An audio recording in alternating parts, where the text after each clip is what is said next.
The weight of the void. Human consciousness in deep space. Close your eyes for a moment and think about the ground beneath your feet. Every moment of your life, from the second you were born, you have been held down by an invisible, relentless force. Gravity. It shapes our bodies. It dictates the flow of our blood. It anchors our reality. But what happens to the human machine and the human mind when that anchor is simply gone? Welcome to a journey beyond the Kármán line. Over the next 2 hours, we are going to explore the ultimate frontier of human endurance. This is not just a story about rockets or rocket fuel. This is a story about you. About what happens to the biology of a human being when suspended in the infinite dark ocean of the cosmos. Imagine yourself floating inside the metallic hull of a space station. Outside the window, there is no weather, no wind, just the vast, silent expanse of a universe stretching out for billions of light years. Inside, you are weightless. Your body drifts effortlessly. There is no tension in your muscles. There is no up. There is no down. It sounds peaceful, almost meditative. But beneath this surface of total tranquility, your body is in a state of rapid, violent adaptation. In the absence of gravity, your heart physically changes shape. Your bones begin to dissolve. Your brain starts rewiring its internal map of reality, trying to make sense of a world where the rules of physics no longer apply. Today, we will dive deep into the science of weightlessness, the psychology of total isolation, and the profound neurological phenomenon known as the overview effect. We will uncover the secrets of how astronauts sleep in a void, how their DNA alters in microgravity, and what the absolute silence of deep space does to human sanity. So sit back, relax, let go of your earthly tether, and let's drift into the science of the void.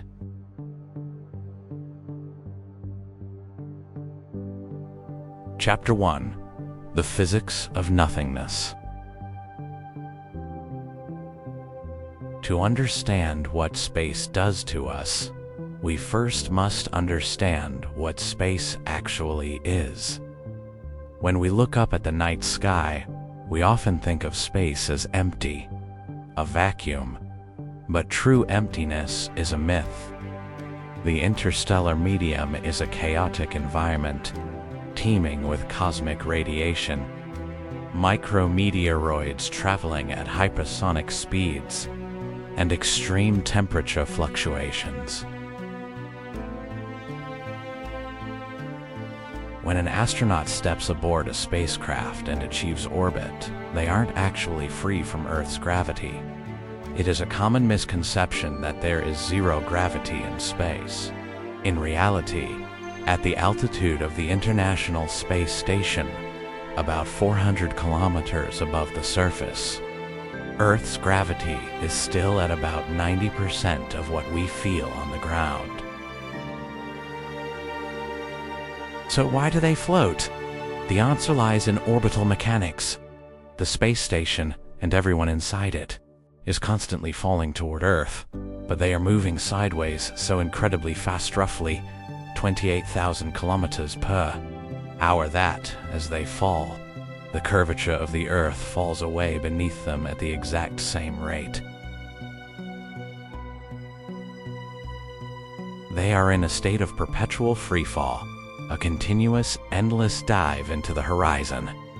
And it is this very specific physical state, this endless falling, that triggers a cascade of biological changes within the human body. Changes we are only just beginning to truly understand.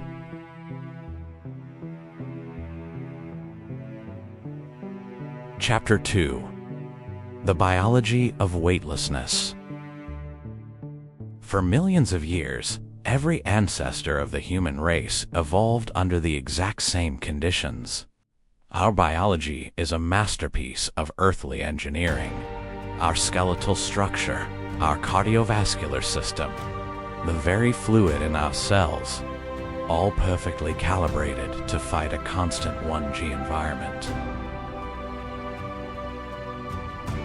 So, what happens when you take this Earth-adapted machine and strip away the one force it was built to resist? The transformation begins almost immediately. Within the first few hours of orbit, an astronaut experiences something scientists call the fluid shift. On Earth, your heart works constantly to pump blood upward, fighting gravity to keep oxygen flowing to your brain. But in space, that upward push suddenly has no resistance. Up to 2 liters of fluid shift from the lower body into the chest and head. Astronauts often describe feeling like they are hanging upside down. Their faces become visibly puffy. Their legs become dramatically thinner, a phenomenon playfully referred to in the space community as bird legs. But this fluid shift is just the overture to a much more profound biological symphony. Let's talk about the human heart. It is the strongest, most resilient muscle in your body. But in microgravity, the heart gets lazy because it no longer has to pump blood against the heavy pull of gravity. It doesn't need to work as hard. Over time, the heart literally changes shape. It loses muscle mass and becomes more spherical. It adapts to the void. And then there are the bones. We tend to think of our skeleton as a rigid framework, like the steel beams of a skyscraper. But bone is living, breathing tissue. It is constantly being destroyed and rebuilt by specialized cells. When you walk, run, or lift something on Earth, the mechanical stress tells your body to build stronger bones. In space, that stress disappears. The body, being highly efficient, decides it no longer needs a heavy, dense skeleton, begins to dissolve it. Without intense, daily exercise, an astronaut can lose up to 2% of their bone mass in a single month. To put that into perspective, an elderly person with osteoporosis on Earth loses about 1% in a year. In the silence of space, our biological architecture simply melts away. But perhaps the most fascinating revelation of space medicine comes from deep within our cell, our DNA. In 2015, NASA launched the groundbreaking twin study. Astronaut Scott Kelly spent nearly a year on the International Space Station, while his identical twin brother Mark remained on Earth. They were the perfect genetic control group. Scientists expected the harsh radiation and stress of space to accelerate aging. They looked closely at Scott's telomeres, the protective caps at the ends of DNA strands, much like the plastic tips on shoelaces. On Earth, telomeres naturally shorten as we age. But when scientists analyzed Scott's DNA in space, they found something impossible. His telomeres weren't shrinking. They were getting longer. For a brief moment, it seemed as if spaceflight was reversing the aging process. But the cosmos demands a toll. When Scott returned to Earth, his telomeres rapidly shrank, becoming even shorter than they were before the mission. His immune system was highly reactive. His gene expression had fundamentally altered. Space does not just change how we feel. It rewrites the code of who we are. We can survive the void, but we do not return as the same humans who left.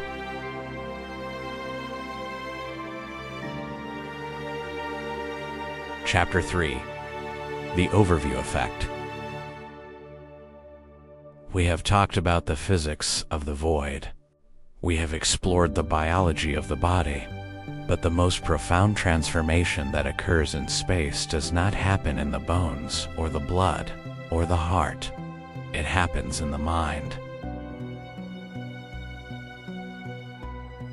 Every astronaut who has ever left low Earth orbit and looked back at our planet has reported a profound, unexpected shift in their psychology.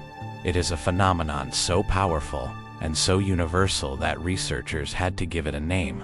They call it the overview effect.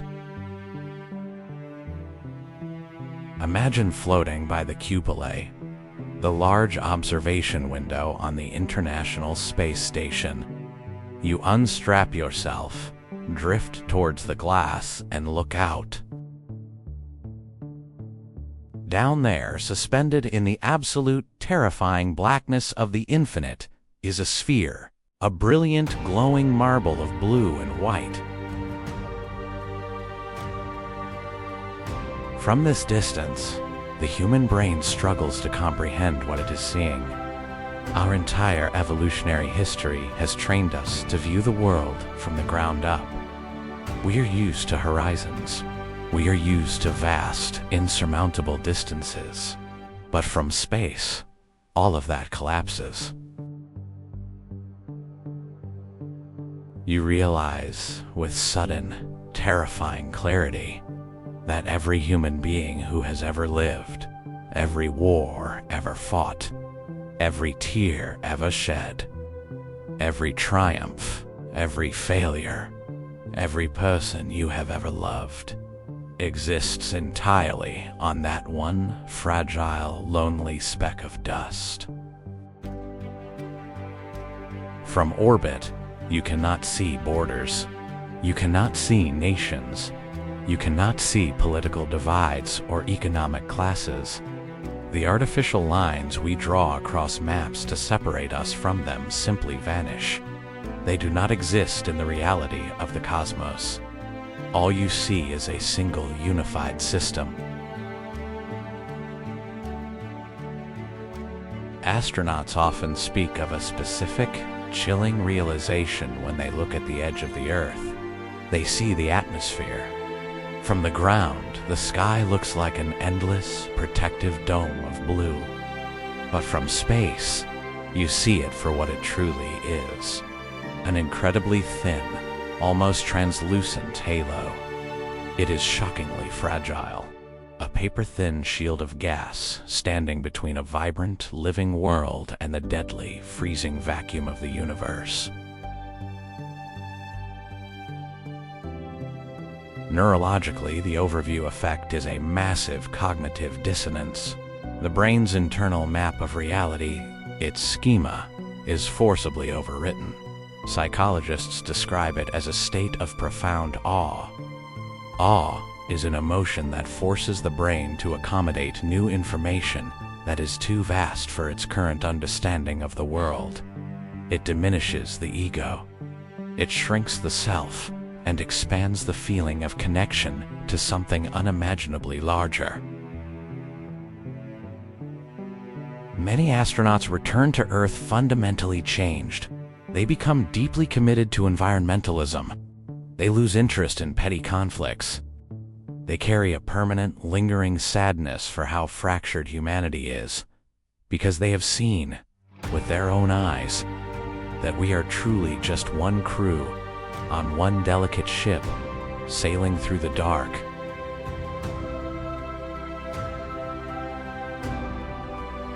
Chapter 4. Sensory Deprivation and the Mind. When we dream of spaceflight, we imagine the glory of the launch and the breathtaking views. But the day-to-day reality of living in deep space is defined by something much more difficult to endure: profound isolation.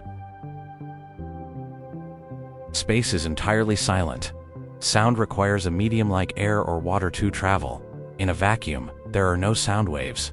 Outside the metal walls of a spacecraft, a star could explode, and you wouldn't hear a whisper. Inside the station, however, it is never quiet. Astronauts live in a constant, inescapable mechanical drone. The hum of life support systems, cooling fans, and water pumps never stops. It is a sterile, artificial environment.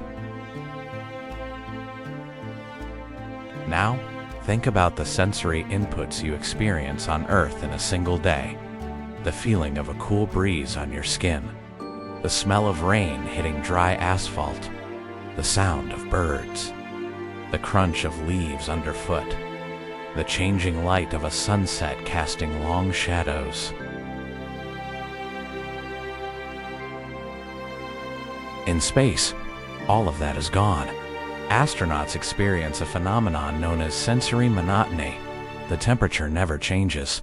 The air always smells faintly of ozone and metal. The lighting is artificial.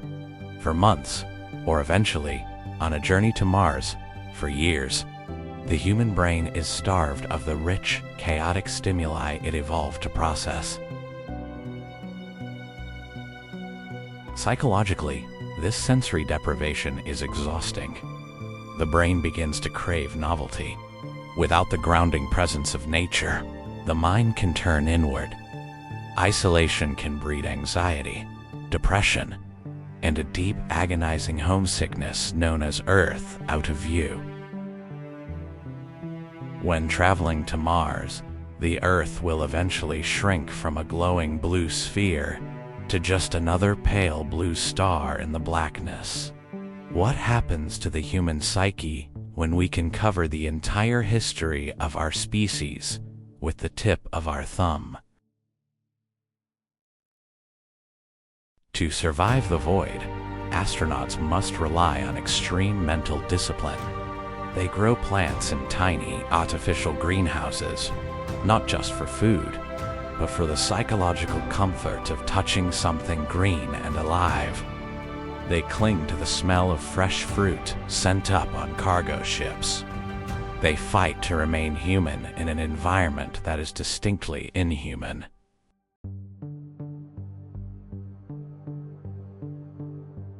Conclusion: becoming an interplanetary species.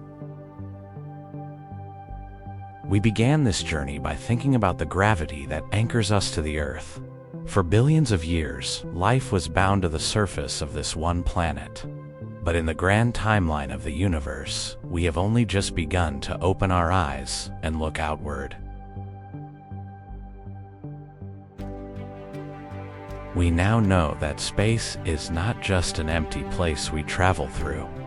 It is a force that changes us. It reshapes our hearts. It rewrites our DNA. It forces our minds to confront the absolute limits of our endurance. And in return, it gifts us with a perspective that no earthbound human could ever fully comprehend. The void is hostile. It is cold, silent, and unforgiving. But it is also our future. To become an interplanetary species, we must accept the cost of the journey. We must adapt. The humans who eventually walk on Mars, or drift through the rings of Saturn, or perhaps one day journey to distant exoplanets, will not be exactly like us. The environment of space will mold them into something new. But they will carry our legacy. They will carry our curiosity, our resilience, and the memory of the pale blue dot where it all began.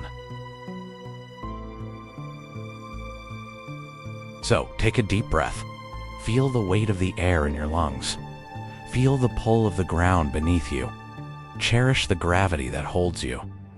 But never stop looking up at the dark, silent expanse and wondering what we will become when we finally let go. Thank you for watching.